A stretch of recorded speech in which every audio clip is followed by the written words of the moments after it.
जय सिया राम भक्तजनों, जय माता दी। चैत्र नवरात्रि दुर्गा पूजा का शुभारंभ इस बार 9 अप्रैल मंगलवार को हो रहा है। ज्योतिष शास्त्र की गणना के मुताबिक करीब 30 वर्षों बाद नववर्ष की शुरुआत शुभ राजयोग में हो रही है। 9 अप्रैल को हिंदू नववर्ष विक्रम संवत 2081 का आरंभ होगा। इस दिन सर्वार्थ अमृत सिद्धि योग बन रहा है। विक्रम संवत 2081 के राजा मंगल होंगे, मंत्री शनिदेव होंगे। पूरे वर्ष शनि और मंगल का प्रभाव बना रहेगा। चैत्र शुक्ल प्रतिपदा से नवरात्रि का आरंभ होता है। घर घर कलश स्थापना, चंडी पाठ तथा उपासक लोग व्रत और उपवास करते हैं। चैत्र नवरात्रि पर घट स्थापना का मुहूर्त सुबह 6:11 से शुरू होकर 10:23 बजे तक रहेगा। अभिजीत मुहूर्त में भी कलश स्थापना होगी। अभिजीत मुहूर्त दोपहर 12:03 से 12:54 बजे तक रहेगा। शारदीय नवरात्रि को स्नान करने के बाद लाल वस्त्र धारण करने चाहिए। इसके बाद एक चौकी पर गंगा जल छिड़क कर शुद्ध करके उस पर लाल कपड़ा बिछाएं और माँ दुर्गा की प्रतिमा स्थापित करें और कलश की स्थापना करें। कलश की स्थापना करने के बाद माँ दुर्गा को लाल वस्त्र, लाल फूलों की माला और श्रृंगार आदि की वस्तुएं अर्पित करें और धूप व दीप जलाएं।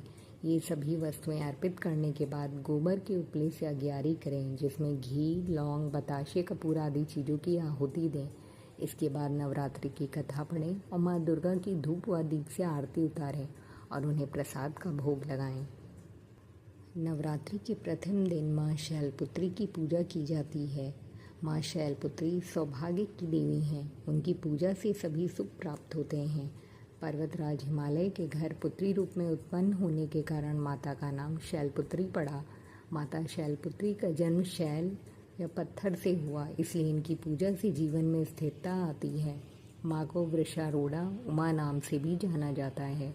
उपनिषदों में माँ को हेमवती भी कहा गया है। आदि शक्ति माँ दुर्गा की भक्ति के महाअनुष्ठान नवरात्रि का प्रथम दिन पूर्ण रूप से देवी शैलपुत्री को समर्पित होता है। नवदुर्गा के सभी 9 स्वरूपों में देवी शैलपुत्री की उपासना प्रथम दुर्गा के रूप में की जाती है। समस्त लोकों में माता शैलपुत्री ही जगत जननी आदि शक्ति माँ पार्वती के नाम से जानी जाती हैं। अपने भक्तों के बीच माता रानी गौरी एवं उमा के नाम से भी अत्यंत लोकप्रिय हैं। शास्त्रों में माँ शैलपुत्री का स्वरूप चंद्र के समान बताया गया है। माँ के मस्तक पर स्वर्ण मुकुट में अर्धचंद्र उनकी शोभा बढ़ाता है। देवी जी वृष अर्थात बैल की सवारी करती हैं, अतः इन्हें वृषारूढ़ा भी कहा जाता है। माँ के दाहिने हाथ में त्रिशूल व बाएं हाथ में कमल पुष्प सुशोभित है। साथ ही चमेली का पुष्प भी माँ को अति प्रिय है। माँ ने अपने शैलपुत्री स्वरूप में अत्यंत कठिन तपस्या करके महादेव को पति के रूप में प्राप्त किया था। इसलिए ये मान्यता है कि माँ की कृपा से कन्याओं को उत्तम वर की प्राप्ति होती है। साथ ही सफल दाम्पत्य जीवन का आशीर्वाद मिलता है। धार्मिक ग्रंथों के अनुसार भाग्य का प्रदाता ग्रह चंद्रमा भी देवी शैलपुत्री द्वारा शासित होता है। चंद्रमा के किसी भी बुरे प्रभाव को आदि शक्ति के इस रूप की पूजा करने से दूर किया जा सकता है। माँ शैलपुत्री की उपासना से साधक का मन शैल अर्थात चट्टान के समान स्थिर और एकाग्र हो जाता है, जिससे विचारों में मजबूती आती है और आत्मविश्वास भी बढ़ता है।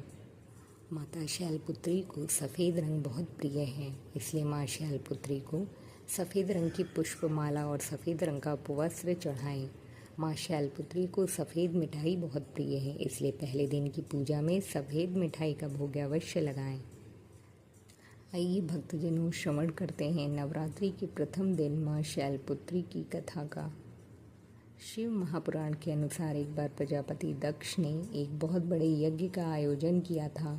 इस यज्ञ में उन्होंने सभी देवी देवताओं एवं ऋषियों को अपना यज्ञ भाग प्राप्त करने के लिए निमंत्रित किया, किंतु उन्होंने इस यज्ञ में अपने दामाद अर्थात भगवान शिव को आमंत्रित नहीं किया। जब ये समाचार माता सती ने सुना कि उनके पिता एक अत्यंत विशाल यज्ञ का अनुष्ठान कर रहे हैं, तो माता सती का मन भी उस यज्ञ में शामिल होने के लिए व्याकुल हो उठा। इसके बाद माता सती ने यज्ञ में चलने के लिए शिवजी से आग्रह किया। तब शिवजी ने उत्तर दिया कि इस यज्ञ में समस्त देवी देवताओं एवं ऋषियों को निमंत्रित किया गया है, किंतु हमें यज्ञ भाग हेतु बुलावा नहीं भेजा गया है। ऐसी स्थिति में बिना निमंत्रण के हमारा वहाँ जाना उचित नहीं है। किंतु भगवान शिव के इन विचारों से माता सती सहमत नहीं हुई और पिता के यज्ञ का हिस्सा बनने के लिए उस आयोजन में पहुंच गईं। लेकिन पिता प्रजापति दक्ष ने उनके उस आयोजन में आने की उपेक्षा की तथा शिवजी के लिए अपमानजनक शब्दों का प्रयोग किया। अपने पिता द्वारा अपने पति का ये अपमान देखकर माता सती का मन पश्चाताप, क्षोभ एवं क्रोध से भर उठा और वो इस दुर्व्यवहार को सहन नहीं कर सकी। उन्होंने उसी क्षण युगाग्नि द्वारा स्वयं को भस्म कर दिया। इसके बाद अपने अगले जन्म में माता सती ने ही पर्वतराज हिमालय की पुत्री के रूप में जन्म लिया। इस बार वे शैलपुत्री के नाम से विख्यात हुई। माता सती के समान ही माँ शैलपुत्री महादेव शिव की अर्धांगिनी बनी। माँ शैलपुत्री के लिए इस मंत्र का उच्चारण करें। वंदे वांछित लाभाय चंद्रार्ध कृत शेखराम वृषारूणाम शूलधराम शैलपुत्रीम यशस्विनीम। माता रानी सबका भला करें, सब पर अपनी कृपा करें। जो भी भक्तजन ये कथा श्रवण कर रहा है उनकी सभी मनोकामनाएं पूर्ण करें। जय माता दी।